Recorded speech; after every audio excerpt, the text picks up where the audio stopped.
자, 그럼 1번부터 한번 우리 살펴보도록 해봅시다. 자, 이건 이제 유전 현상 중에서도 단일 부모 유전이라고 해서 이제 플러스 또는 마이너스 0에서 유전되는 경우인데, 이 경우 클라미도모나스라는 애는 이제 플러스 교배형의 그 염록체에 있는 유전자가 자손에게 전달되는 경우에 해당합니다. 그래서 일종의 그러니까 그 미토콘드리아를 통한 모계 유전하고 비슷한 경우다라고 생각하세요. 여기서 이제 뭐 모계 부계의 개념이 없으니까 단일 부모 유전이라는 개념을 썼어요. 그래서 단일 부모 유전과 관련돼서 간단히 한번 체크해 보도록 합시다. 자, 지금 이제 플러스하고 마이너스 교배형을 결정하는 것은 핵 유전자에 의한 것이고, 항생제 저항성에 관련돼서는 염록체에 유전자가 있기 때문에 이 염록체가 플러스 또는 마이너스에서 온 것이 그대로 남아있으면 그 유전자가 전달되는 거예요. 그런데 이 클라미도모나스의 경우에서는 그렇지 않다라는 얘기입니다. 일단 플러스 마이너스 교배형의 경우 자손에게서 어떤 확률로 나오는지 한번 보도록 할게요. 자, 지금 이제 여기가 플러스고 여기가 마이너스이기 때문에 접합이 일어나게 되면 플러스 마이너스 2n 핵상이 되고요.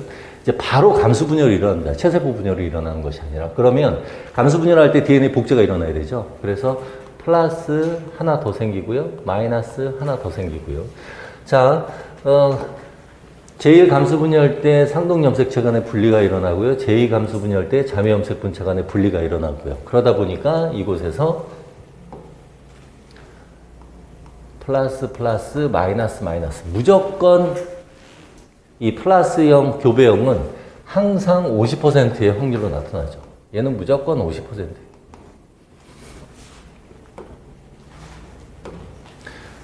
얘는 50%인데, 이제 염록체가 염록체 유전자가 문제죠. 염록체 유전자, 클라미도모나스, 결론적으로 말하면 이 플러스형의 염록체 유전자가 전달이 됩니다.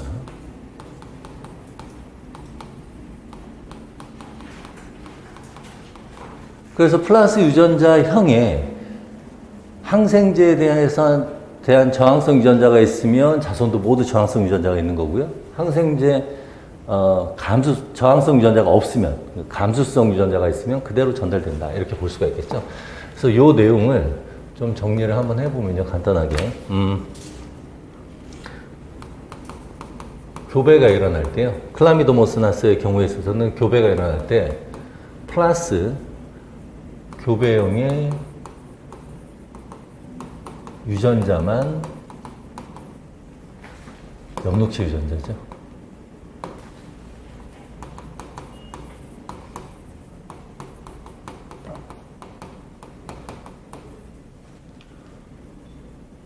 자손에게 전달이 됩니다. 자, 그럼 왜 자손에게 전달이 되는, 플러스의 그 염록체 유전자만 전달이 되느냐? 이유가 왜 그러느냐? 마이너스 교배형의 염록체 유전자는 분해가 되기 때문입니다. 자, 그럼 왜 분해가 되느냐? 이 플러스 교배형의 경우에 있어서 얘는 DNA 분해 요소가 있고요. 그래서 염록체에 들어가서 DNA를 분해할 수가 있는데, 플러스 교배형의 경우에 있어서는 염록체에 보호막이 있죠. 그래서 플러스의 경우에 있어서는 이 분해 요소가 이 보호막을 뚫고 들어갈 수가 없습니다. 그렇기 때문에 플러스 교배형의 염록체는 남아있고, 마이너스 교배형의 염록체는 분해가 되기 때문에, 자, 그렇게 생각하면 되겠습니다. 자, 그러면 여기에서 한번 보도록 할까요? 자, 실험한 경우 한번 봅시다. 스테레토마이신 저항성을 갖고 있는, 자, 저항성이 있는 플러스형과 감수성이 있는 마이너스형 간의 교배를 딱 시키게 되면 자손 F1에게는 플러스형의 저항성 유전자가 F1에 모두 전달되는 것이고요.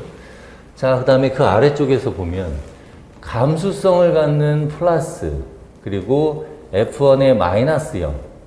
자, F1의 마이너스형이라고 했는데, F1의 경우에서는 플러스든 마이너스든 모두 저항성을 갖고 있죠. 저항성 유전자를 가지고 있습니다. 자, 그런데 지금 F2의 경우에 있어서는 플러스의 염록체 유전자만 전달이 되니까 감수성 유전자만 F2에 모두 전달이 돼요. 그래서 F1이든 F2든 플러스와 마이너스의 교배형이기 때문에 자손은 플러스 0이 50%, 마이너스 0이 50%가 나오는 것이고요. 염록체의 경우, 염록체 유전자의 경우에 있어서는 무조건 플러스 0만 전달이 되는 겁니다. 자, 그러다 보니까, F1의 경우에 있어서는 저항성 유전자는 100% 갖게 되고, F2 자손의 경우에 있어서는 저항성 유전자는 0%. 모두 다 감수성이기 때문에. 그죠? 자, 그래서 여기서 보면요. 플러스 교배형은 무조건 50. 여기도 플러스 교배형은 무조건 50. 자, 그런데 저항성을 갖는 것은 100%. 여기에서 감수성이 아니라 저항성이라고 물어봤으니까 이 경우는 0%. 이렇게 얘기를 해줘야 돼요. 개념이 됐죠? 그래서 이러한 경향의 문제가 나올 수 있으니까 개념만 잘 이해하고 헷갈리지 않으면 됩니다. 특히 이런 거 실수하는 부분은 요 감수성을 저항성이라고 착각해가지고 또 실수할 수도 있으니까 항상 문제 볼 때 이렇게 차이가 있으면 꼭 표시 같은 거 해가지고 실수하지 않도록 하세요. 자, 그래서 50, 100, 50, 0% 이렇게 해주면 되겠습니다. 자, 2번으로 넘어가도록 합시다. 자, 이제 이 생태학 문제가 나오는데 생태학의 경우는 이제 이런 실험적인 문제가 많이 나옵니다. 그런데 생태학 문제의 특징은 그냥 어렵지 않고 그냥 해석을 쭉 하면 그 내용들이 있으니까 생태학과 관련돼서 공부할 때는 용어 좀 잘 이해를 하도록 하세요. 용어 같은 것들. 물론 이제 다른 부분도 용어, 뭐 분류진화 파트에서도 용어가 중요하긴 한데 특히 생태학 같은 경우는 그 용어와 관련돼서 잘 물어보죠. 뭐 예전에도 종간 상호작용 같은 거 얘기할 때 경쟁적 패타 같은 그런 용어들 물어보고 있으니까 용어들 좀 잘 이해를 하면 되겠습니다. 그래서 지금 오른쪽 내용 간단하게 보면요. 이러한 자연선택 유형 같은 경우 3가지 이러한 선택을 물어볼 수가 있어요. 자, 그리고 이러한 자연선택이 일어나게 될 때 선택압이라고 작용하는 건데 선택압이라고 하는 것은 표현은 이렇게 증식을 재촉하는 환경 요소인데요. 선택압이 작용한다 그러면 선택압의 작용을 받지 않는 형질이 선택되는 거예요. 그래서 선택압을 착각하면 안 됩니다. 그래서 선택압이 작용하게 되면 생존에 유리한 형질을 갖는 개체가 증식을 하게 된다. 그래서 이제 선택압 같은 경우 착각할 수 있는 그런 내용들 이 문제를 통해서 체크를 하면 되고요. 자, 문제 한번 보도록 해봅시다, 그러면. 자, 가뭄으로 인해서 급강을 했대요. 그래서 가의 경우는 가뭄 이전, 나의 경우는 가뭄 이후. 이렇게 볼 수가 있어요. 그래서 가 같은 경우는 가뭄 이전. 얘는 가뭄 일어난 기간 동안의 경우다. 자, 그 다음에 이제 여기서 크기라든가 먹이, 종자, 그 다음에 이 개체 군의 크기라는 것은 개체 수죠. 얼마나 많은 개체들이 있는가를 나타내는 겁니다. 그리고 지금 여기서 평균 몸 크기라고 하는 것은 개체 하나의 크기를 의미하는 것이죠. 자, 지금 여기에서 보면 몸 크기가 커지면 부리의 깊이도 커지고 더 큰 종자 모두 다 비례하는 관계에 있습니다. 그래서 우리가 이제 하나를 알면 나머지 몸 크기라든가 그 개체의 크기를 알면 부리의 깊이 또 그 개체가 먹는 종자도 알 수가 있는 거예요. 자, 이제 가뭄 이유를 보도록 할까요? 자, 지금 이제 75년, 76년, 77년 연도가 쭉 진행됨에 따라서 가뭄이 점차 심화되다 보니까 개체 수도 줄어드는 경향, 그 다음에 종자 수도 줄어드는 경향. 그러니까 종자 수가 줄어든다는 얘기는 종자는 종류가 여러 가지가 있겠죠. 작은 종자도 있고 큰 종자도 있고. 그런데 걔네들이 줄어든다는 얘기예요. 자, 그러면 어떤 종자가 특정한 크기의 종자가 많이 존재하게 될 텐데 그것은 이제 몸 크기를 통해서 우리가 알 수가 있습니다. 지금 몸 크기가 연도가 지나감에 따라서 커지죠. 몸 크기가 커지면 아까 여기에서 비례한다고 했으니까 부리 깊이도 커지고요. 그리고 여기에서 추가적으로 종자의 수는 감소하지만 큰 종자는 그 비율적으로 봤을 때 다른 종자에 비해서 많아지는 경향. 그래서 특정 크기의 종자만 많아지고 그래서 전체 종자의 종류, 그러니까 크기에 따른 그 수는 감소하게 되는 겁니다. 그래서 얘네들이 이렇게 다 비례한다. 이렇게 보면 되고요. 자, 그 얘기는 종자가 작은 크기가 작은 종자를 먹이로 하는 개체의 경우는 작은 크기의 종자가 감소하니까 먹이가 적어지게 돼서 제대로 살아남지 못하게 되고 결과적으로는 큰 종자를 먹는 몸 크기가 큰 애들만 살아남게 됐다. 그리고 얘네들은 모두 부리 깊이가 크다는 얘기예요. 그래서 가뭄 이전에는 A라는 부리 깊이가 작은 애들이 이전에는 많았는데 이제 가뭄이 진행됨에 따라서 부리 깊이가 커지니까 부리 깊이가 이런 식으로 가뭄이 진행됨에 따라서 부리 깊이가 커졌다. 자, 그럼 여기에서 선택압은 어디에서 작용을 했느냐? 선택압이 작용한 그 형질을 갖는 개체 수는 줄어든 겁니다. 그래서 A, V, 즉 그 종자의 크기가 작은 먹이를 먹는 부리 깊이가 작은 쪽에서 선택압이 작용했다라고 이렇게 볼 수가 있는 거예요. 그래서 선택압이 작용하는 형질의 개체 수는 줄어들고 다른 쪽에 개체 수가 늘어났다. 이렇게 파악을 해주면 되겠습니다. 자, 그렇기 때문에 여기서 이제 문제를 보면 자, 환경 조건 변화로 해서 자연 선택이 일어나는데 가뭄 때문에 크기가 어떤 종자가 많이 감소했느냐? 그러면 이제 작은 애들이 많이 감소했다. 이렇게 얘기를 할 수가 있고요. 그 다음에 A와 B 중에서 A 또는 B 중에서 어떤 깊이의 부리에 선택압이 작용했는가? 그러면 이제 A에서 작용했다. 자, 그리고 몸 크기가 한쪽, 특정한 크기의 개체들만 늘어났으니까 한쪽 방향을 선택한 것이죠. 그래서 방향성 선택이 일어났다. 이렇게 답을 써주면 되겠어요.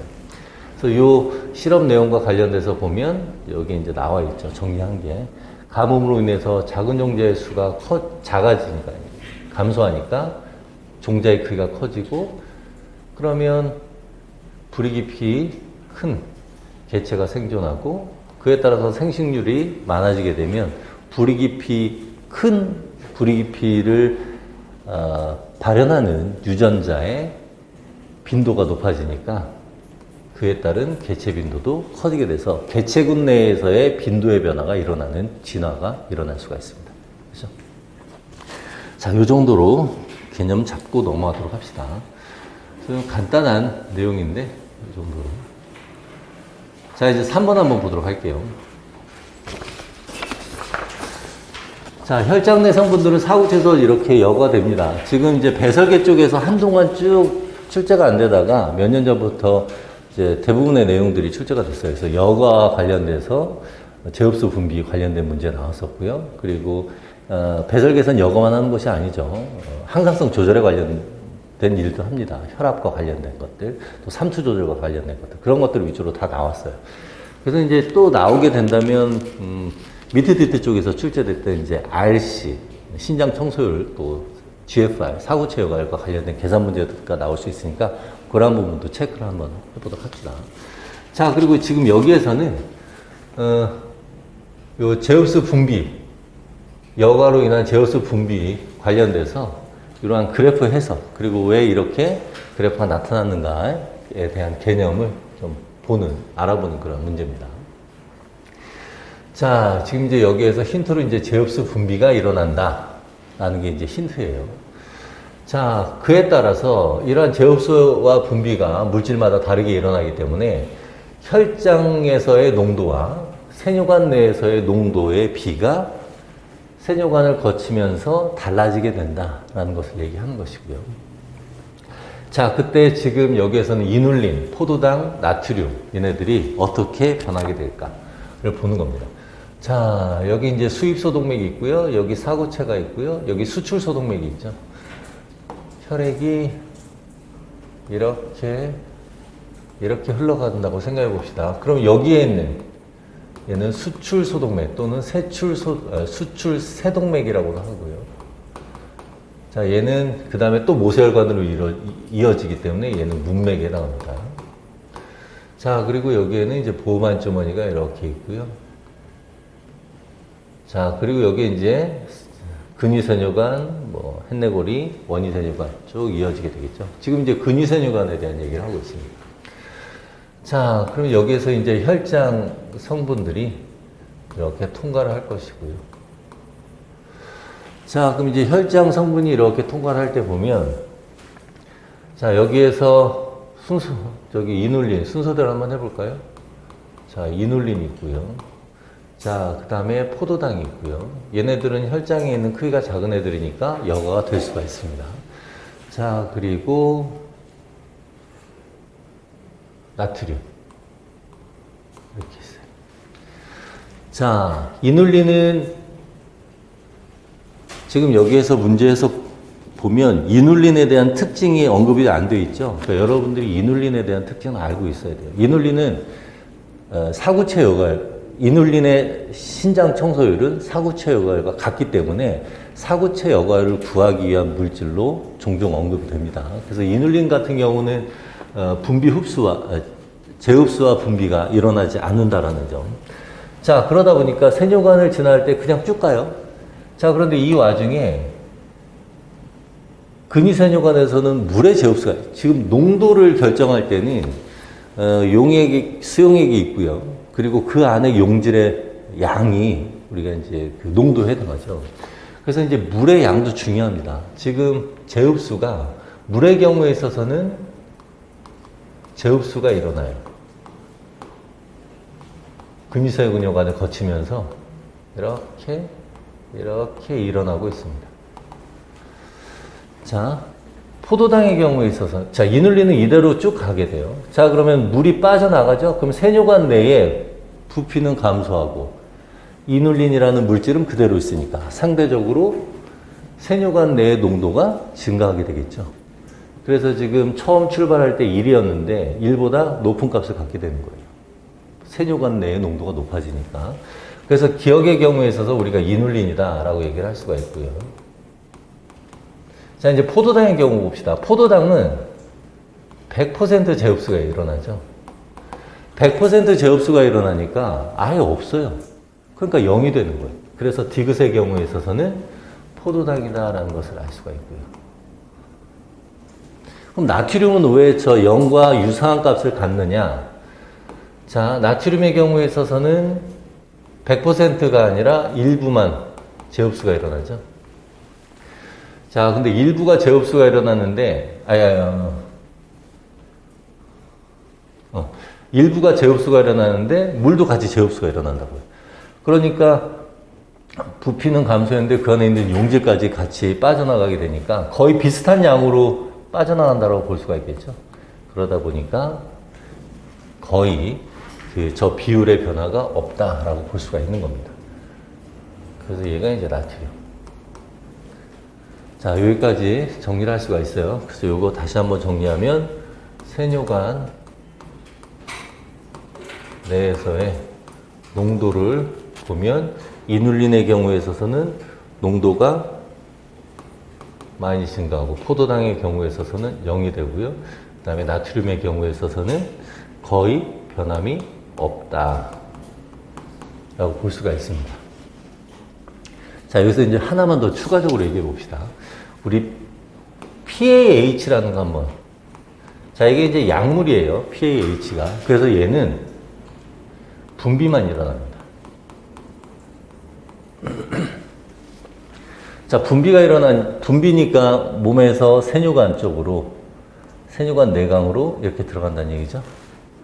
자, 이때 역시 물은 재흡수가 되고요. 자, 그럼 얘는 어때요? pH의 농도는 이눌린하고 비교해 봤을 때 더 농도의 증가가 더 커지겠죠. 그러다 보니까 여기에서 그래프로 그려라. 그러면 요 pH는 어떻게 그리느냐? 더 농도가 증가하니까 이렇게 그려줄 수가 있어요. 그래서 여기서 그래프 이렇게 두어 개 더 그려놓고 이눌린과 같은 분비만 약물의 경우에 있어서 저 비율의 값은 어떻게 되겠는가? 라고 물어보면 분비, 물 빠져나오고 부피는 감소하는데 용질의 양이 증가하니까 농도가 증가한다. 그래서 위쪽에 그래프를 골라주면 되겠습니다. 자, 이렇게 개념. 이런 걸 실수로 틀릴 수가 있어요. 하나하나 따져보면은 별 내용이 아닌데, 순간적으로 착각해서 틀릴 수가 있으니까, 이렇게 생각을 해서 차근차근 풀어주면 됩니다. 자, 그럼 이제 넘어가도록 합시다. 자, 요 이눌린 잘 기억하세요. 자, 넘어가고요. 자, 이제 4번의 경우 한번 봅시다. 이제 돌연변이. 돌연변이를 유발하는 여러 가지 요소가 있지만 그 중에서도 전이인자라는 애들이 돌연변이를 유발할 수가 있습니다. 그래서 인서션 시퀀스, 간단히 말로만 할게요. 인서션 시퀀스라는 것은 양쪽에 특정 서열이 있고요. 그 내부에 전이 효소가 있는 거죠. 그 인서션 시퀀스를 양쪽에 가지고 있으면서 그 단위가 전달되는 경우는 이제 트랜스포존의 경우에 해당하고요. 그래서 트랜스포존이라는 것은 전이 인자에 해당합니다. 그러니까 DS나 AC처럼 전이 인자에 해당하는 게 트랜스포존이고, 그리고 전이에 관련된 이 전이 인자 내부에 전이 효소 유전자가 있는데 그 전이 효소가 트랜스포자제라고 하는 것이죠. 자, 지금 이제 돌연변이를 연구를 했는데요. 지금 AC하고 DS라는 전이 인자가 있는데 얘는 혼자서 전이를 할 수가 있으니까 얘는 이 전이 인자라는 DNA 서열, 염기 서열 내부에 전이 효소 유전자가 들어있는 겁니다. 그래서 거기서 전이 효소가 발현되면서 전이를 시킬 수가 있는 거예요. 그러니까 얘는 전이 효소가 있고요. 자, 그런데 DS의 경우에 있어서는 A씨에 의해서 전이가 된대요. 혼자서는 전이가 될 수가 없대요. 그러니까 얘는 효소가 없다라고 볼 수가 있겠죠. 스스로는 할 수가 없는 거예요. 주변에 전이 효소가 발현이 돼야 할 수가 있다. 주변에 이제 전이 효소를 발현할 수 있는 전이 인자가 있어야 된다는 얘기입니다. 자, 그러다 보니까 DS의 경우에 있어서는 얘가 그냥 전이가 안 돼요. 그냥 가만히 있겠죠. 그래서 이 C라고 하는 것은 지금 여기에서 C는 색소 유전자니까 이 C로부터 색소가 만들어지게 되니까 얘가 이제 붉은색을 띠는 것이고.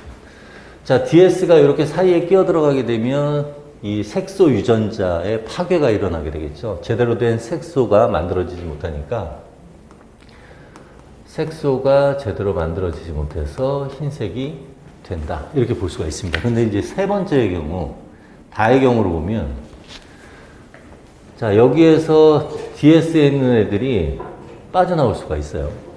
자, 종자라고 하는 것은, 식물의 종자라고 하는 것은 다세포죠. 그러니까 처음에 수정이 일어나고요. 그 수정으로부터 세포 분열과 세포 신장이 일어나면서 종자가 만들어지니까 여러 종류의 종자들이 존재하는 겁니다. 자, 그래서 일부의 경우, 일부 세포가 이 경우는 색소가 제대로 만들어지지 못하니까 흰색을 나타내게 되고요. 그 다음에 두 번째. 자, 이제 세포들이 쫙 발현하고, 그러니까 세포가 증식하고, 수정이 일어난 다음에 세포 증식하고, 일부 세포에서는 DS가 그대로 남고, 일부 세포에서는 DS가 이렇게 떨어져 나오게 돼요. 일부에서 떨어져 나오고. 그럼 일부에서 DS가 떨어져 나오게 되면 얘는 색소를 형성하니까 역시 일부 세포에서는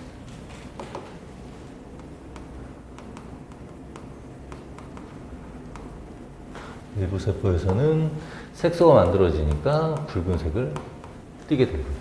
자, 이러한 세포들이 모여서 이렇게 종자를 만들게 되겠죠.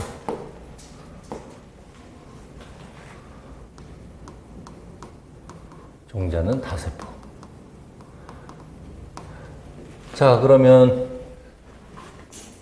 색소 유전자가 멀쩡한 애들은 붉은색을 띨 것이고요. 그렇지 않은 애들은 흰색을 띠겠죠. 그래서 이제 이렇게 얼룩이 형성될 수가 있다. 이렇게 얘기를 할 수가 있는 거죠. 자, 이 정도로. 자, 그럼 이 방식은 어떤 방식이냐? 지금 DS가 떨어져 나오는 거죠.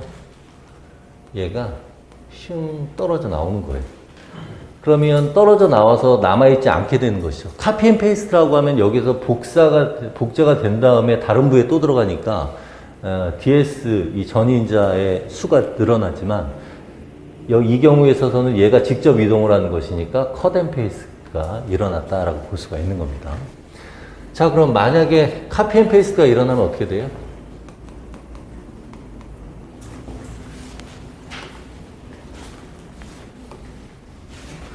만약에 카피 앤 페이스트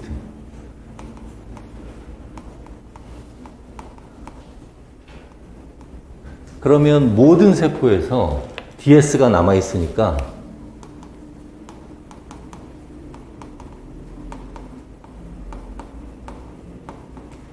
DS가 색소 C에 남아있으니까 모든 세포가 흰색을 띠게 되고요. 색소를 형성하지 못한다.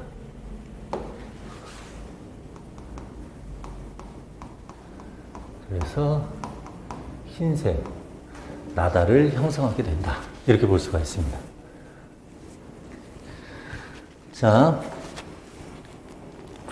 그럼 만약에 DS 대신에 AC가 직접 여기 사이에 전이가 되는 경우, 그러면 AC는 스스로 전이가 될 수 있으니까 일부 세포는 발생하는 과정에, 종자 발생 과정에서 일부 세포는 남아있고 일부 세포는 AC가 빠져나올 수가 있으니까 그런 경우는 얼룩무늬가 되겠죠. 자, 그래서 문제 한번 봅시다. 전이에 관여하는 효소겠죠. 전이효소 유전자 DS는 갖고 있지 않다. 자, 그 다음에 두 번째 보면, 자, 얼룩무늬 나달 보면 일부 세포에서 전이가 일어나고 또 일부 세포에서는 이의 경우는 갖는 세포, 이걸 갖는 세포 형성되니까 붉은색 반점이 만들어질 수가 있는데, 당연히 붉은색 반점이 크기가 커지려면 아무래도 발생 초기에 붉은색을 띠는 세포들이 생기면 그 초기에 생겼기 때문에 그만큼 세포 수가 더 많아질 테니까 반점이 커질 수가 있습니다. 그리고 여기엔 컷 앤 페이스트였고요. 자, 그 다음에 스스로 전이가 되기 때문에 일부 세포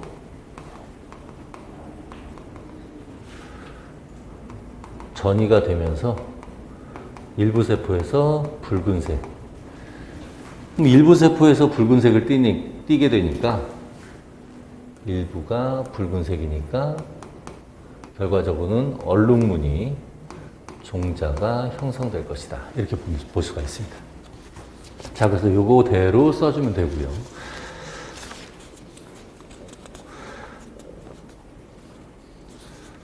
그렇죠? 요 정도까지 쓰죠.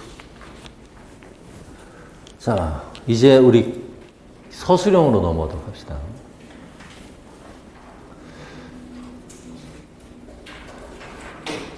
자, 5번 한번 보도록 합시다.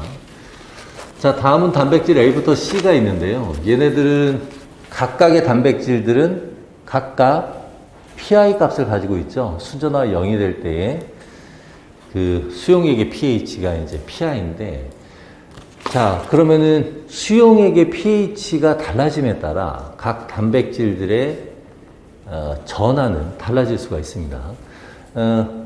여러분들 pKa든 pI든 그것의 전하가 주변 pH에 따라 달라진다라는 거 잘 기억하면 되는데, 그걸 공식을 이용을 해서 풀 수도 있지만 공식을 이용하지 않고 지금처럼 이제 직관적으로 알 수 있는 방법은 어떤 방법이라고 했어요?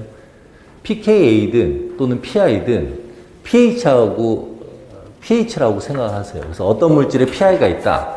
그럼 pI 값이 작아지면 수소연이 많은 거, pI 값이 높아지면 수소연이 적은 거. 주변 수용액의 pH보다 이 물질의 pI 값, 이 단백질의 pI 값이 작아지면 주변 수용액보다 수소연이 많다는 거죠. 많은 상태에서 수소연을 뺏기는 거예요. 나눠주는 거죠. 많으니까. 그럼 양이온이 빠져나갔으니까 얘는 마이너스 값을 갖게 된다. 이렇게 마이너스 전화를 띄게 되는 거예요. 그리고 내가 만약 이 물질 주변의 수용액의 pH가 낮은 상태라면 낮은 상태로 변하게 되면 나는 상대적으로 주변 수용액보다 pI 값이 올라가게 되는 거죠. 올라가면 수소이온 농도는 낮아졌죠. 낮아졌으니까 주변으로부터 수소이온을 받는 거예요. 주변으로부터 수소이온을 받으니까 양성자를 받았으니까 플러스 전하를 띈다. 이렇게 생각하면 되겠어요. 자, 지금 여기에서 문제를 보면 A부터 C 단백질이 있는데 표면 순전화를 나타내고 있대요. 표면 순전화, 그러면 0이 될 때 pI죠. 그러니까 C의 pI는 한 6.7 정도 되겠네요. 그 다음에 B 단백질의 pI는 한 7.2 정도 될 거고요. 그 다음에 A의 pI는 7.7 정도 되겠죠. pI를 구하라고 한다면 이런 식으로 눈금을 만약 그려놨다면 만나는 점, 0이 되는 점이 pI 값에 해당하죠. 자, 그럼 얘네들의 pI 보면 8의 경우를 한번 보도록 할까요? 파란색으로. 자, 8의 경우에 있어서는 주변 수용액이 8이고요. A라는 애는 7.7이에요. 그러면 주변 수용액의 pH 8보다 얘는 pI 값이 낮으니까 수소이온을 많이 가지고 있는 거죠. 수소이온을 뺏긴 결과로 얘는 양성자를 뺏긴 결과로 마이너스 값을 갖는 거예요. 그래서 얘가 마이너스, B, C 모두 다 마이너스 전하를 갖죠. 근데 이렇게 알아도 되고 지금 여기에선 친절하게 여기 마이너스라고 되어 있죠. 요걸로 바로 우리가 마이너스 전하를 띄는구나 바로 알 수 있습니다. 만약에 여기서 마이너스 플러스가 없다면 여러분들은 파악을 할 수 있어야 되겠죠. 이게 마이너스 전하, pH 8인 경우에 있어서 마이너스 전하를 띄는구나. 이렇게. 자, 그럼 pH 8인 경우에 있어서 마이너스 전하를 띄는데 지금 전하의 세기가 가장 큰 게 어떤 거예요? C죠. 자, pI 값과 주변 pH 값 간의 차이가 크면 클수록 수소이온을 더 많이 가지고 있는 셈이죠. 그러니까 더 많이 뺏겨서 양성자를 많이 뺏기니까 마이너스 전하의 세기가 세지는 겁니다. 그렇게 파악을 해도 되고 이 경우는 바로 여기에서 이 그래프상에서 바로 파악을 할 수가 있습니다. 그래서 얘는 마이너스 전하의 세기가 가장 큰 것이다. 이렇게 볼 수가 있고요.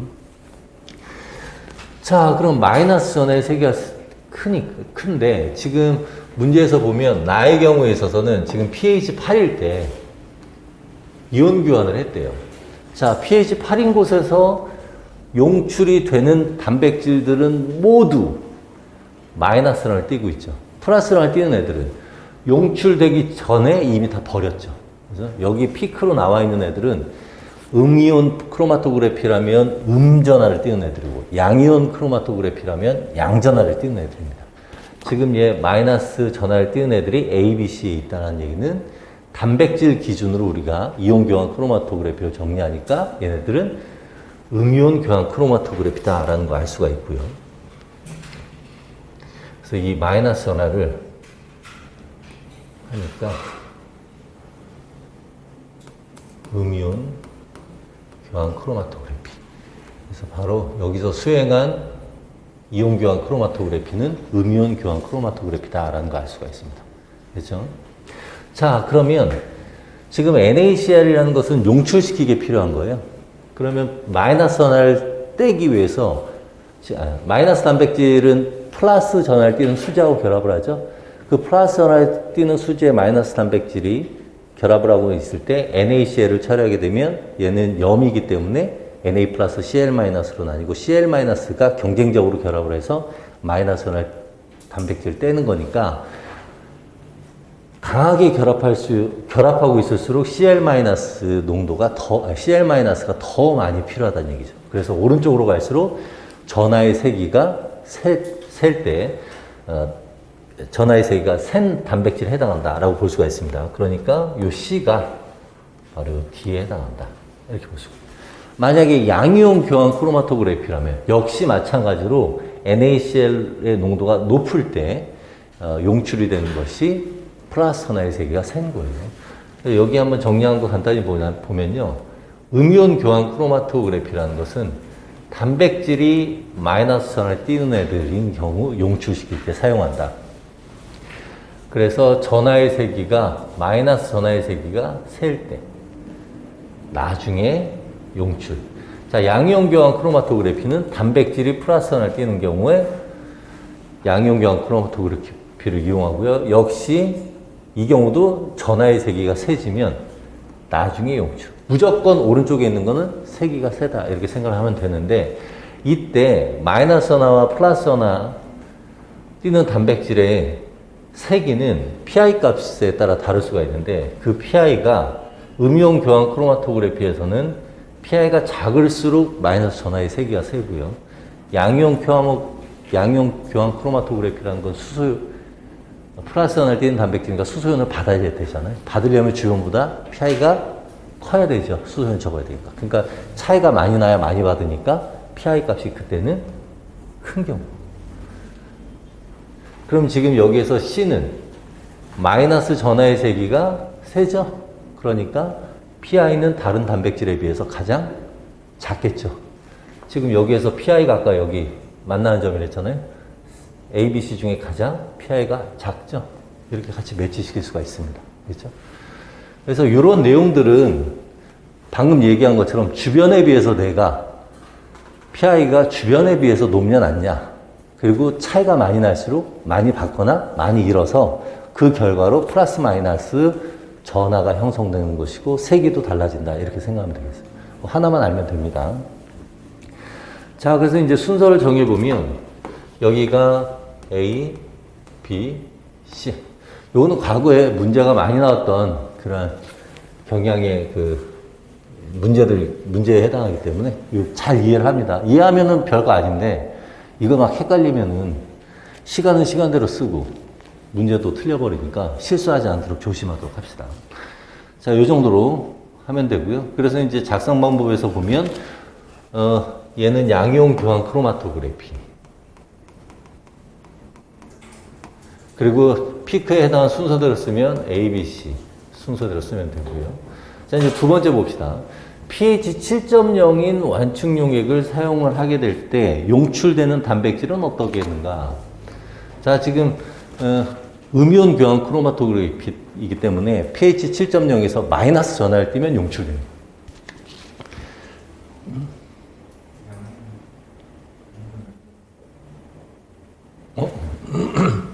왜 그랬대?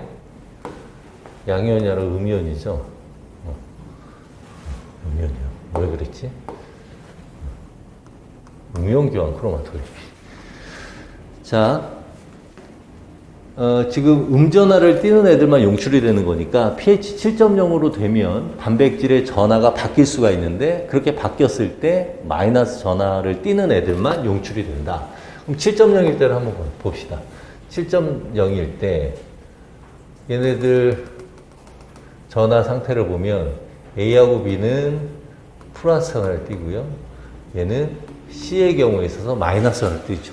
그러면 세 개의 단백질 중에 C 단백질만 수지하고 결합을 하는 상태가 되고 그때 NaCl을 처리하면서 C 단백질을 용출시킬 수가 있는 겁니다. 그래서 용출되는 단백질의 종류는 C 하나. 자, 이제 주변이 지금 얘는 마이너스를 띄니까 주변 pH보다 수소연을 많이 갖고 있어야 돼요. 뺏기는 거니까. 그럼 수소연을 많이 갖고 있어서 뺏겨서 마이너스를 띄는 것이니까 얘는 pI 값이 낮은 상태예요. 그러면 주변은 pH가 높고 얘는 pI가 낮은 상태인데 주변 수용액의 pH가 8.0에서 7.0으로 떨어졌어요. 그러면 이 pI와 pH의 차이가 줄어들었죠. 그 수소연 농도 차이가 줄어들었다는 얘기예요. 그럼 그만큼 양이온을 적게 뺏기니까 마이너스 전하의 세기가 감소하겠죠. 그래서 여기에서 세기는 어떻게 마이너스 전하의 세기의 감소. 당연히 이 표면 순전하는 마이너스고요. 세기는 감소하니까 피크의 이동 방향은 용출이 용이해지기 때문에 피크는 NaCl의 농도가 낮을 때도 용출되니까 왼쪽 방향 이렇게 볼 수가 있는 겁니다.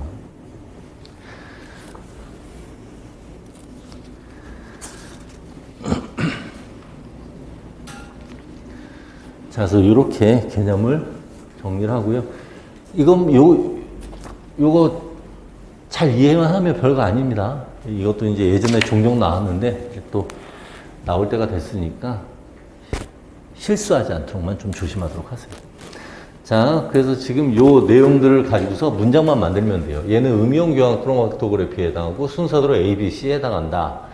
그 다음에 7.0 됐을 때 C만 용출되고 피크는 왼쪽 방향으로 이동을 하는데 그 이유가 무엇이냐? C만 마이너스 1을 띄고 있고 pH 7.0이 되면 8.0일 때에 비해서 세기가 감소하기 때문에 낮은 농도에서 용출되기 때문이다. 이런 식으로 그 관련 요 내용들을 적어주면 되겠습니다.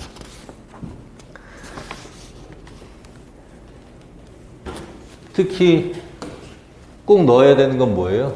예. 그 다음에 마이너스 하나, 그 다음에 세기가 감소한다는 거. 왜냐하면 요거 두 가지를 제시하여 이동 방향을 설명을 하고 있으니까 얘네들은 꼭 써줘야 되겠죠. 나머지는 뭐 추가되거나 안 되거나 그냥 매끄럽게 문장을 만들기 위해서 써준 거니까 최소한 얘네들은 꼭 써줘야 됩니다. 그래서 그냥 이런 데다 표시 안 하고 머릿속에서 만든 문장대로 쓰다 보면 이러한 것들을 놓칠 수가 있어요. 놓치지 않도록 합시다. 자, 넘어가도록 하죠. 자, 그 다음에 이제 6번 문제. 여러분들 6번 문제는 예전에 그 객관식일 때 출제가 됐는데 요 관련된 내용의 그림이 전공서 갑자기 그 작가 교수가 생각이 안 나네. 그 전공서 생화학 그 전공서에 입에서 맴도네. 어쨌든 보면 이러한 그림 몇 가지가 있어요.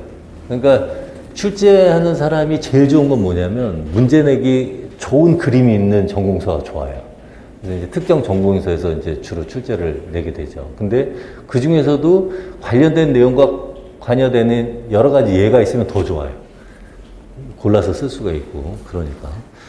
그래서 요것도 이렇게 이 촉매 메커니즘과 관련돼서 몇 가지 그림이 있습니다. 그렇기 때문에 이제 만약에 그동안 무슨 문제 출제자가 그동안 무슨 문제 출제됐나 이렇게 딱 봤는데 요거 촉매 반응 요거 한번 낼까? 라는 생각이 딱 드는 순간 낼 가능성이 상당히 높은 부분에 해당합니다. 그래서 일단 촉매 메커니즘 중에서도 이러한 내용 네 가지 뭐 일반 생물학 책에서 이제 언급이 됐던 이 네 가지 중에서도 이제 과거에 출제됐던 게 공유 촉매하고 산염기 촉매. 요게 이제 출제가 됐었죠.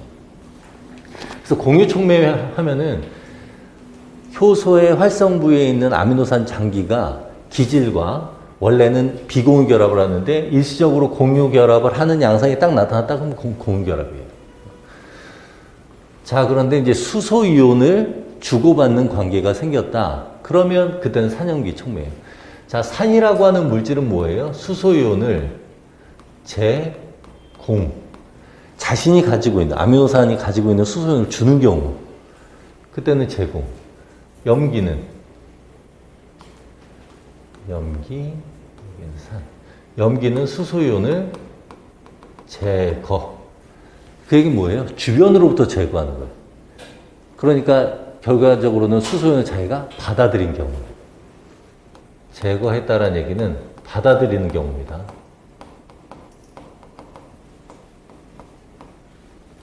제공했다는 것은 자기가 가지고 있던 것을 주변에다가 줬다. 그렇게 하면 이제 산염기와 헷갈리지 않을 수가 있어요. 그래서 요게 이제 가장 그 출제 가능성이 높은 부분에 해당합니다. 예전에 출제가 됐었던 부분이기 때문에. 예전에 출제가 됐던 부위는 어떤 부위냐면 요 산촉매로 작용하는 요 위에 있는 부분. 이 반응이 뮤라믹 엑시드하고 N아세틸 뮤라믹 엑시드하고 N아세틸 글루코사민으로 구성된 이게 지금 펩티도 글리칸이에요. 그럼 이 펩티도 글리칸의 요 상태에서 이 결합을 딱 끊는데 요 결합을 끊는 초기 과정과 후기 과정이 있습니다.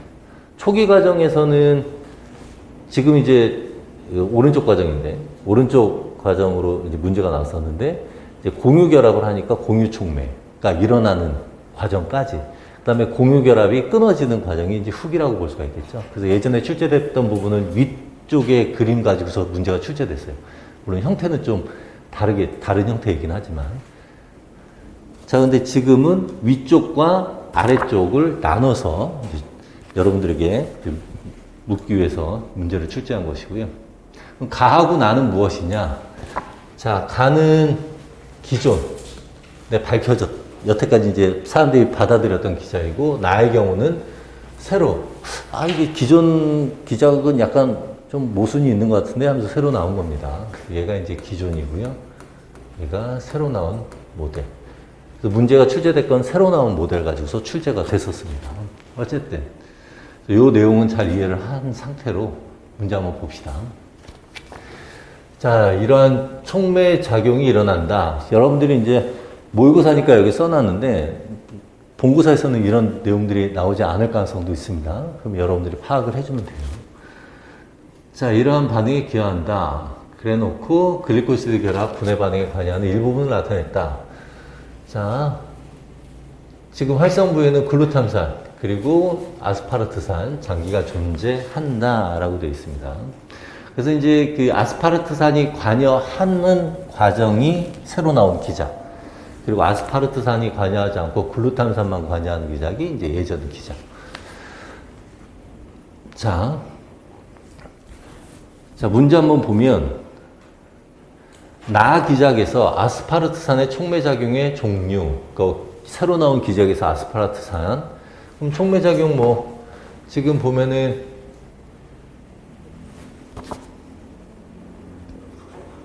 여러분들 이게 중간에 있는 그림이 있는데 그걸 생략하고 문제를 출제한 겁니다.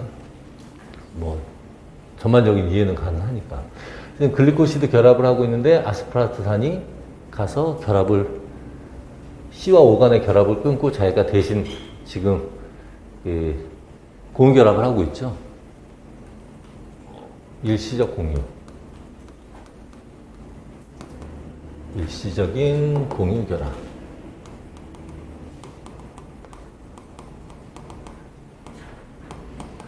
그래서 아스파르트산의 촉매작용은 공유 촉매를 한다. 이렇게 얘기를 할 수가 있고요. 자, 그 다음에 pKa 값의 크기를 글루탐산의 것과 비교해서 쓰시오. 자, pKa 방금 좀 전 문제에서 얘기했던 것대로 주변. 자, 지금 여기에서 주변은 어디예요? 여기에서의 주변은 활성 부위 내부예요. 이게 이제 활성 부위를 위아래로 이제 나눠서 표시하는 거고, 원래 이제 하나로 쭉 돼 있겠죠. 그리고 여기 주변 수용액에 해당하는 것이 바로 이 활성 부위 내에 있는 이 부위가 주변 수용액에 해당합니다. 그럼 이 주변 수용액보다 수소이온 농도가 수소이온을 많이 가지고 있으니까 뺏긴 거예요. 그래서 마이너스가 된 거죠. 그러면은 수소이온이 많다는 얘기는 얘의 pKa 값은 작다는 얘기고, 글루탐산의 경우는 어때요? OH죠. H를 가지고 있죠. 그러니까 주변에서 받은 상태예요. 그럼 주변이 더 많고 얘는 수소이온이 적으니까 pKa 값은 높은 거예요. 그죠? 그래서 이 아스파르트산의 지금 현재 상태가 pKa가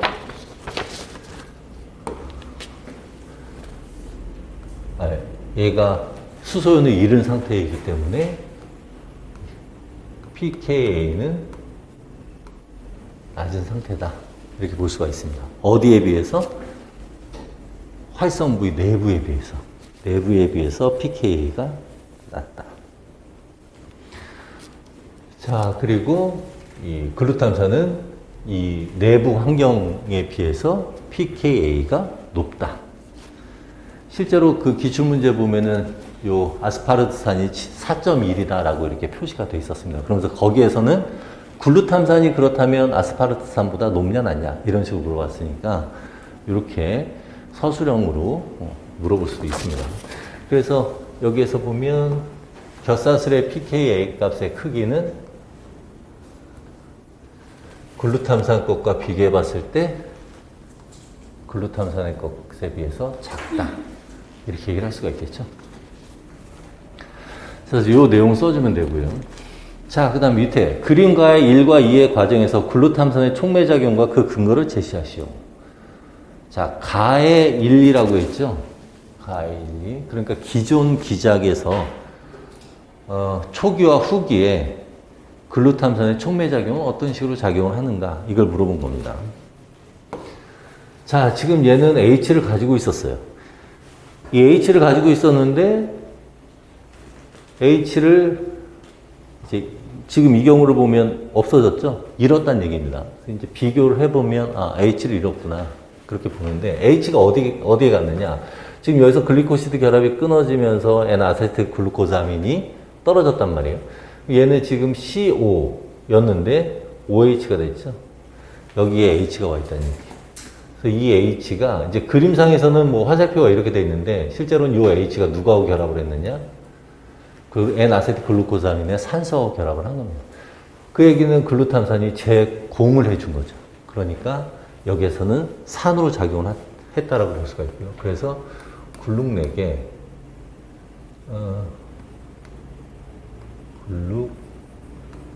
글룩넥에 수소이온을 제공했기 때문에 우리가 산촉매라고 얘기를 할 수가 있고요.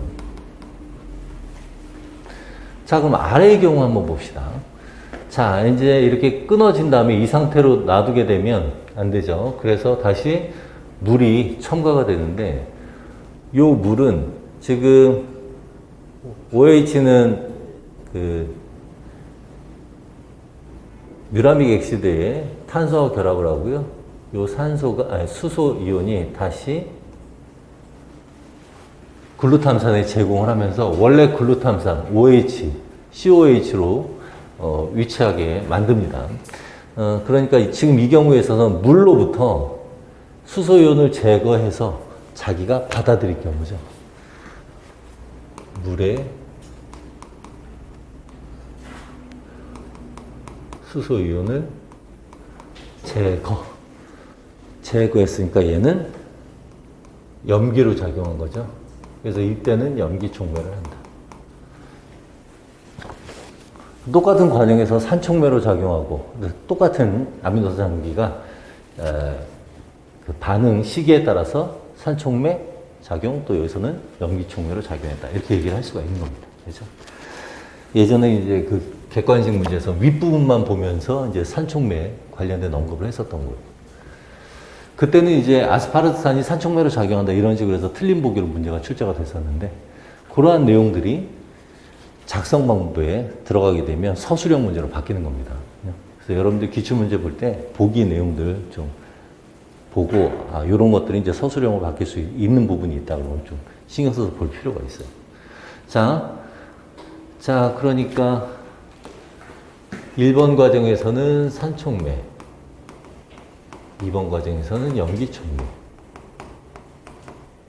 근거는 무엇이냐? 수소이온을 제공했느냐, 제거했느냐, 그 내용을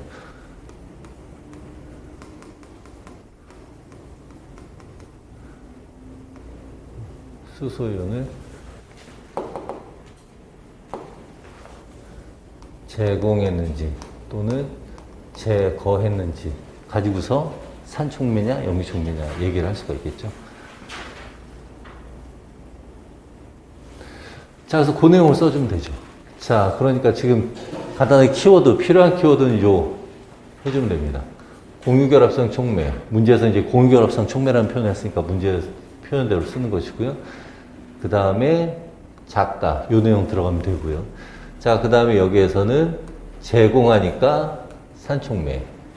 1번에서. 2번에서는 양성자를 제거한다. 또는 자기가 받기 때문에 염기촉매로 작용. 이런 식으로 해주면 되겠습니다. 자, 요것도 이제 가능성이 높으니까 잘 이해를 하세요. 자, 넘어가도록 하죠. 자, 근데 7번 한번 보도록 해봅시다. 자, 오페론 하면 우리가 트립토판하고 오페론하고 락토우즈 오페론 하는데 이제 다른 오페론들도 있죠. 요번 연도에 또 다른 종류의 오페론이 또 피트 쪽에서 또 오페론 관련돼서 출제도 됐고, 그래서 여기서 이제 아라오페론이라는 거에 대해서 한번 살펴보도록 할게요. 자, 아라오페논. 보면은, 자, 일반적으로 오페론의 경우는 억제자에 의한 음성, 또 활성자에 의한 양성 조절. 그러니까 조절을 하는 주체가 누구냐에 따라서 음성 조절, 양성 조절을 하는 것이죠. 그래서 억제자가 관여하느냐, 활성자가 관여하느냐에 따라서. 자, 이 경우는 이제 아라오페론에 대한 얘기인데, 여기에서는 이 아라오페론에는 아라비노스를 분해하는 효소를 암호화하는 구조 유전자들이 있다. 그러니까 아라비노스 이게 못한다는 얘기인데, 쟤를 이용을 하기 위해서 분해한다는 얘기겠죠. 그러니까 일종의 락토스 오페론하고 비슷하죠. 락토스를 분해하고 이용하기 위해서 라구페론의 구조 유전자들이 그 분해와 관련된 유전자, 이게 있듯이 유사하다고 생각하면 되겠습니다. 자, 지금 아라씨라고 하는 조절인자가 있는데, 자, 이 조절이 억제자로 작용할 수도 있고 활성자로 작용할 수도 있어요. 문제에서 이렇게 앞부분에 언급을 했다는 얘기는 힌트를 준 거라고 생각하면 됩니다. 없을 수도 있지만 있는 경우는 참고를 해주면 돼요. 아, 그럼 발현 조절을 하니까 얘가 조절과 관련됐으니까 억제자 또는 활성자로 작용할 수가 있구나 했는데, 자, 얘가 아라비노스와 결합하지 않았을 때는 둘 다 결합하지만 아라비노스와 결합하면 하나에만 결합한다. 이런 내용도 없을 수 있습니다. 여러분들 지금은 내 힌트를 좀 준 셈이에요. 그리고 기능이 일부러 달라진다라고 표현을 했습니다. 이것도 힌트인데. 그래서 얘가 하나의 물질이 억제자로 또는 활성자로 기능이 바뀔 수도 있다. 달라질 수 있다. 이렇게 언급을 해준 거고요. 이 그림 보면은 그대로 나오죠. 그래서 지금 아라씨라는 애가 이게 전사가 일어나지 않았잖아요. 얘가 결합해서 전사가 일어나지 않았으니까 여기에서는 억제자로 또는 억제인자. 자, 그 다음에 여기서는 전사가 일어났으니까 지금 아라비노스가 결합한 상태, 이 상태에서는 활성자. 이렇게 얘기를 할 수가 있겠죠. 자, 그럼 억제자로 작용할 때는, 아라비노스가 없을 때, 억제자로 작용할 때는 음성 조절에 관여하는구나, 라고 볼 수가 있고요. 자, 그런데 이제 아라비노스 활성자로 작용하는데 얘만 있어서는 안 되죠. 여기서 지금 캡 단백질이 또 있어요. 자, 캡이 원래는 혼자 있을 때는 활성을 갖고 있지 않다가 사이클릭 AMP가 있을 때 활성을 갖죠. 그러니까 이건 이제 락토스 오페론과 같이 연계해서 생각하면 됩니다. 자, 얘가 있어야 활성이 일어나니까 아라비노스 말고 추가로 사이클릭 AMP가 있어야 돼요. 그럼 배제 조건에서 우리가 사이클릭 AMP가 없게끔 배지를 만들면 되겠죠. 그래서 일반적으로 우리가 이제 발현 조절과 관련돼서 사이클릭 AMP가 있고 없고 배지 조성을 할 때 일반적인 경우는 포도당을 처리를 하지 않습니다.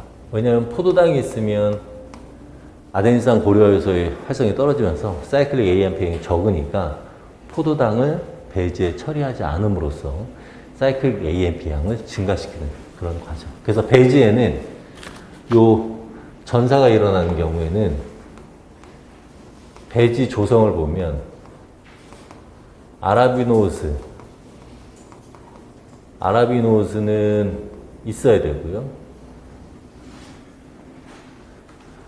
이렇게 하면 너무 글씨가 좀 그런가?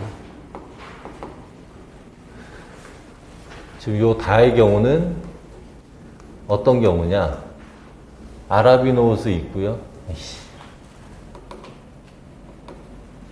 다의 경우는 아라비노스가 있어야 되지만 또 추가적으로 어떤 경우에요? 마이너스 포도당. 그래야 지금 이 다의 기작이 일어날 수가 있습니다. 그래서 배지에 포도당은 넣지 않고 아라비노스만 들어가 있어야 된다. 그래서 이렇게 이제 다양한 종류의 오페론을 언급할 수도 있습니다. 왜냐면 여태까지 락토스 오페론, 트립토판 오페론만 했기 때문에. 그리고 이런 아라비노스 오페론이 아라비노스와 같은 트립토판이나 락토스 오페론이 아닌 다른 오페론이 출제가 될 수 있는 이유가 최근에 이제 출제된 것 중에 음성 조절 기작 2개, 양성 조절 기작 2개, 그런 식으로 출제가 됐었잖아요. 거기서 이제 락토스 오페론이 세 번째였고 네 번째가 또 다른 활성자로 작용하는 경우가 있었습니다. 억제자로 작용하는 경우. 좀 헷갈리는데 하여튼 다양한 종류의 오페론을 언급할 수도 있습니다.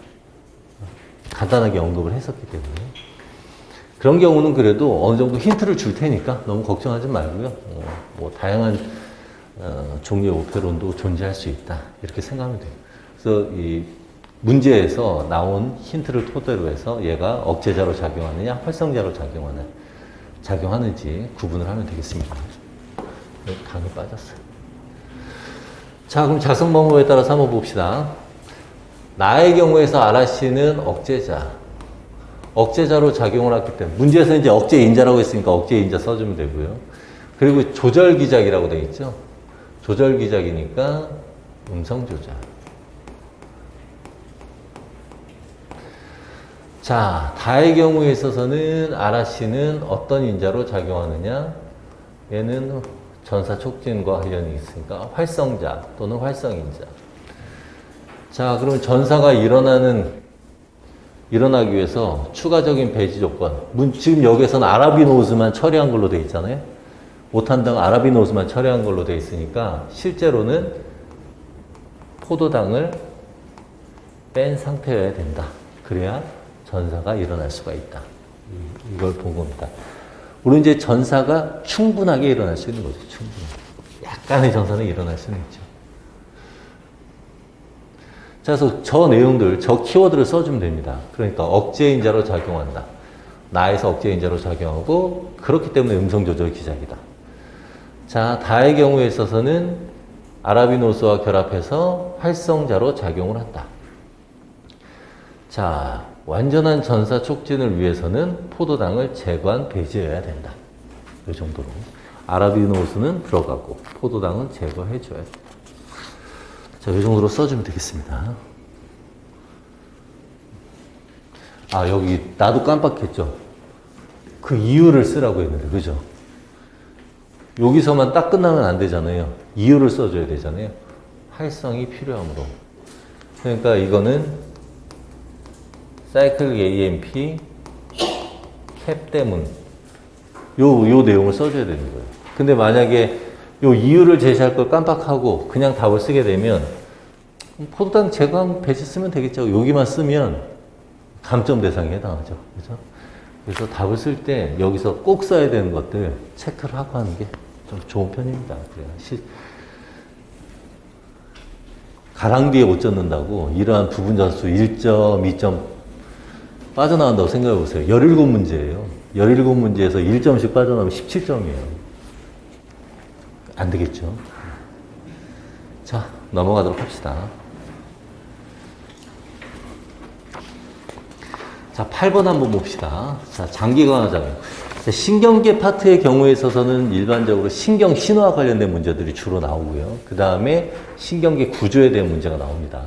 지금 여기에서는 신경계에서 이 신경이 이제 우리가 이제 그 작용을 할 때 이제 기억과 관련된 기능을 하기 때문에 그 기억과 관련돼서 장기 강화작용에 대한 얘기를 할 수 있는데 장기 강화작용 같은 경우는 이런 신호 전달에 있어서 관여하는 수용체가 좀 종류가 두 종류가 특징적인 서로 비교해서 얘기를 할 수 있는 부분이 있기 때문에 이런 것도 기본적으로 관련된 이온이라든가 이 채널의 종류는 알아두도록 합시다. 자, 지금 가의 경우에 있어서는 휴지전이고요. 나의 경우에 있어서는 탈분극 상태를 얘기하고 있습니다. 탈분극 상태가 왜 일어나느냐? 일단 휴지전이부터 한번 얘기해 봅시다. 자, AMP의 수용체의 경우에 있어서는 채널이 글루탐산이 결합을 하면 바로 채널이 열리면서 나트륨이 유입될 수가 있습니다. 자, 그런데 지금 휴지 상태에서 이 NMDA의 경우에 있어서는 글루탄산이 결합해도 채널이 열리지 않는데 그 이유가 마그네슘이 딱 닿고 있기 때문에 그렇죠. 자, 그런데 이제 저 휴지 상태에서 바뀌었다는 얘기는 여기서 이제 나트륨을 가지고 있었는데 나트륨이 들어왔는데 그 나트륨으로 인해서 탈분극이 딱 일어나게 되면 이 탈분극이 작용을 하게 되고 그에 따라서 이 마그네슘이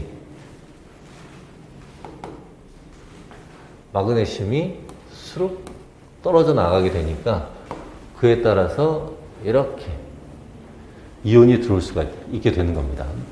그리고 이때 들어온 이온이 칼슘 들어올 수가 있고요. 그리고 나트륨 들어올 수가 있는데, 특히 이제 이 칼슘이 중요하죠. 이 칼슘이 바로 NO 생성을 촉진하게 되고, 그 NO가 시냅스 전세포에서 신경전달 물질의 방출을 촉진하게 되는 것이죠. 자, 그리고 이 AMP 수용체의 활성화에 관련이 있고요. 이러한 활성화 관련돼서는 막삽입이라든가, 그래서 세포막의 양이 증가하게 한다든가, 또는 인산화, 이런 것을 통해서 활성화를 촉진한다. 뭐 이런 얘기입니다. 이게 이제 기본적인 개념이에요. 그래서 여러분들이 뭐 자세하게 뭐 이렇게 한다기보다도 일단 AMPA 수용체의 어떤 행지, NMDA 수용체가 어떤 종류의, 채널이 어떤 종류의 채널인지를 알아주고, 그 다음에 각 이온들, 특히 중요한 이온이 칼슘이라는 거, 칼슘에 의해서 NO가 작용하게 된다는 거. 그래서 얘는 리간드 의존성, 글루탐산만 결합하면 바로 채널이 열리니까 리간드 의존성이고, NMDA는 글루탐산도 결합해야 되고 탈분국도 일어나야 되니까 리간드 의존성, 그리고 전압 의존성 모두 만족해야 되는 채널이다. 이 정도로 이제 정리하면 되겠습니다.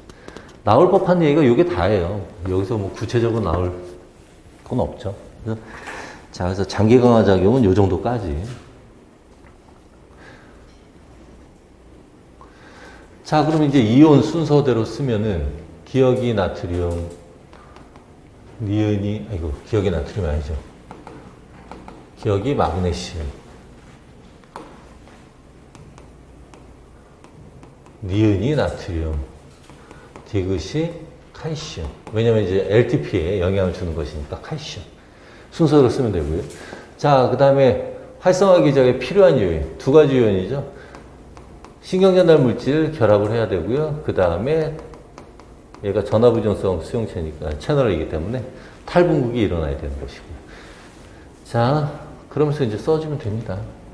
그래서 NMDA 수용체가 일단 NMDA 수용체 글루탐산 결합, 그리고 마그네슘이 떨어져야 되는데, 이 마그네슘이 떨어지기 위해서는 AMP 수용체에 의한 나트륨 유입으로 탈분국이 일어날 때 떨어져서 글루탐산이 결합하고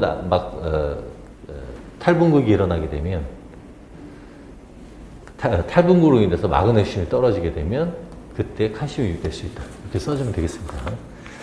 자, 이 정도 하고 이제 마지막 문제 넘어가도록 합시다.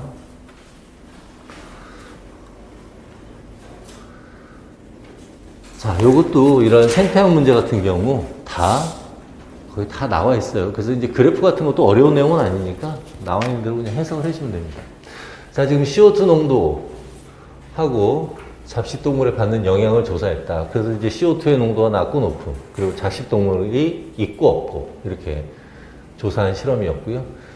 자, 지금 이제 A, B, C, D가 무엇이냐? 초식동물, 대형조류, 이런 미세조류를 넣은 수조들을 A부터 D. 그래서 각 수조별로 조건을 달리했다는 얘기입니다. 자, 그 다음에 이제 생물량도 측정하고 엽록소 A의 농도도 측정했는데, 저서환경 내 엽록소 A의 농도가 저서성 미세조류의 생물량과 비례한다. 그러면 지금 저서성 엽록소, 저서환경 내 엽록소 A는 저서성 미세조류의 생물량이라고 생각하면 되겠죠. 지금 대형조류 생물량이 있듯이 여기는 미세조류 생물량이다. 이렇게 생각하면 되고요. 그래서 이제 이 정도. 자, 이제 문제. 그럼 이제 이제 그대로 파악하면 되겠구나. 딱 봤더니 여기서 이제 증가하고 감소하는, 증가 감소네. 딱 봤더니 잡식동물. CD의 경우는 잡식동물이 없는 경우구나. 그럼 잡식동물이 없을 때는 초식동물과 대형조류는 증가하지만 이 미세조류는 감소하는구나. 이렇게 생각하면 되겠어요. 자, 그래서 이렇게 감소한다. 자, 그럼 한번 봅시다. 잡식동물이 없을 때 지금 엽록소의 농도가 감소하는 것을 통해서 두 조류 간 상호관계의 긍정 여부를 제시할 것. 자, 지금 얘는 CD가 여기 있고 얘는 CD가 여기 있어요. 얘는 A, B에 비해서 잡식동물이 있을 때에 비해서 증가했죠. 대형 조류, 얘네 둘 다 조류예요. 큰 조류, 작은 조류. 큰 조류 애들이 증가했더니 작은 애들의 양이 감소했더라. 그러면 대형 조류가 많아져서 아무래도 이 작은 조류 애들이 영향을 받은 것이죠. 그러니까 상호관계에서 긍정 여부, 긍정적이지 않죠. 그래서 이제 부정적이다. 표현이 괜히 어려워 보이는데 비교하면 됩니다. 한 종이 많아지네? 그럼 다른 한 종 적어졌으니까 영향을 받았겠다라고 생각할 수가 있겠죠. 자, 그 다음에 두 번째, 잡식동물이 주로 포식이니까 잡식동물이 포식한다고 했으니까 잡식동물이 있는 경우를 따져줘야겠죠. 잡식동물이 있는 경우는 A, B 경우. 잡식동물이 딱 이렇게 있으면 얘가 지금 감소했잖아요. 감소했다는 얘기는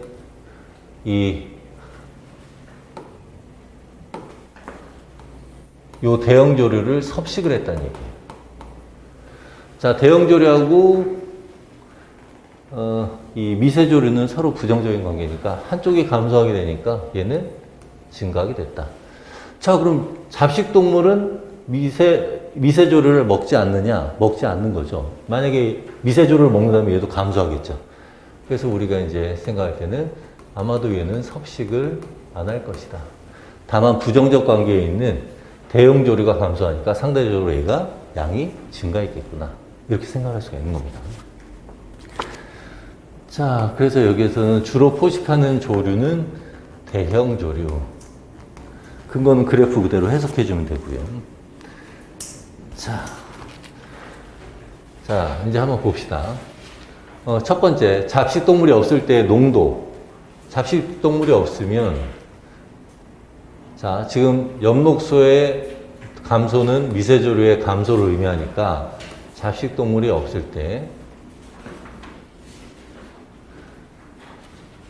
대형조류의 경우는 증가하는데 미세조류에는 감소가 일어나니까 서로 반대로 일어났으니까 서로에게 부정적으로 작용할 수가 있을 것이다. 자, 그 다음에 잡식동물이 없을 때에 비해서 있을 때 대형조류의 생물량이 감소. 하지만 미세조류는 증가. 그래서 잡식동물이 있을 때 감소하는 대형조류가 포식된다라는 것을 알 수가 있다. 이 정도로 써주면 되겠습니다. 이 문제 같은 경우는 뭐 그래프 그대로 해석해주면 돼요. 어려운 내용은 아니고. 자, 여기까지 해서 우리가 A를 봤고요. A를 보면 여러분들 아까 답안지 본 거 봤더니 실수하는 부분들이 좀 있더라고요. 특히 이제 집중력의 차이인지 모르겠는데 우리가 다음 시간에 할 전공 B 내용에서는 더 많은 실수들을 했대요. 전공에는 좀 나은데 전공에는 깔끔하고 꽉 찼어요. 근데 B는 좀 이렇게 실수들 많이 했어요. 이따가 어떤 것들이 좀 잘못되어 있는지 이따 보고 좀 쉬었다 다시 합시다.